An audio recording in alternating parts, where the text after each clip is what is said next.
Sasa hii ni budget. Budget ni mapato na matumizi. Hoja yangu ya mwisho, naomba nishauri, na ninajua wako watafurahia kimoyo moyo, wako wataonibeza, lakini ni maoni, liko zao ambalo mimi nataka nishauri kuliko kubanana banana. Hebu tuangalie chanzo hiki kipya cha mapato.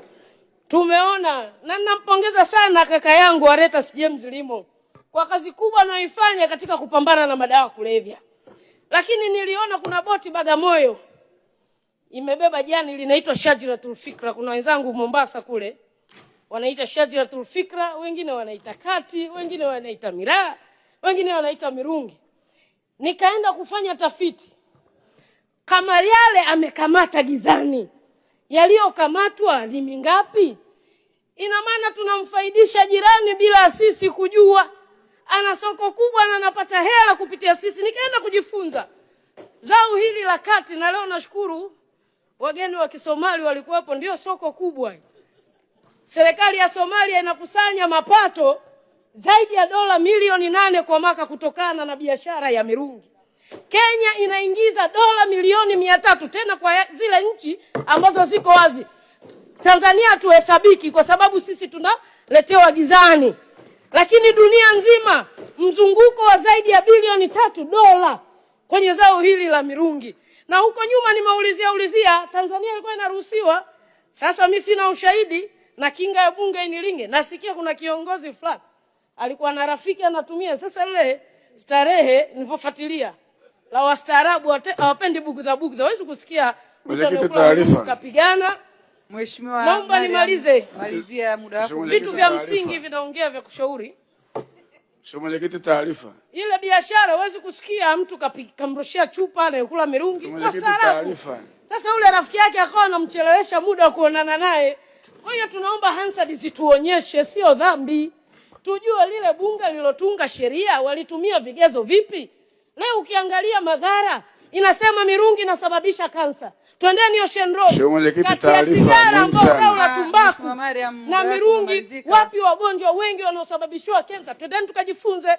Wanasema mirungi inasababisha social dependence. Tuulize zile pombe kali zinazolishwa huko Babati, Sungura na kadhalika, zipi ambazo zinaharibu vijana wetu? Ni mirungi ama hizo pombe? Mheshimiwa Mariam, umeeleweka, lakini hilo liko nje ya uwezo wa Mheshimiwa Waziri. Inabidi irudi kwenye sheria, kwa hiyo umeeleweka, tunaomba. Ndio maana naomba nimalizie, Mheshimiwa Mwenyekiti. Sheria zinaletwa kwa miswada. Nadhani serikali, mimi sio mwanasheria, ndio maana tunashauri, na yeye anao watafiti. Nadhani ana vyombo vingi ambazo wanaweza kwenda kufuatilia. Kwa hiyo twende tukajiridhishe kwamba kweli madhara ama hizo elements za uleviaji ndani ya mirungi na kwa vitu vingi. Leo wanasema mirungi inaleta madhara kiafya. Niwaulize, energy drink na mirungi ipi ambayo inaleta madhara zaidi kiafya? Muda umefika tutafakari, kwa sababu zao hili linaleta mapato mengi. Na pia nimefuatilia, Kenya inapeleka Djibouti, Kenya inapeleka Somalia, Kenya inapeleka mirungi mpaka Israeli, Jerusalem. Mirungi inapelekwa kama zao la biashara katika nchi hiyo. Baada ya kusema hayo, mimi naempenda kumalizia kwa kumpa sifa sana Mheshimiwa Rais kwa kazi kubwa.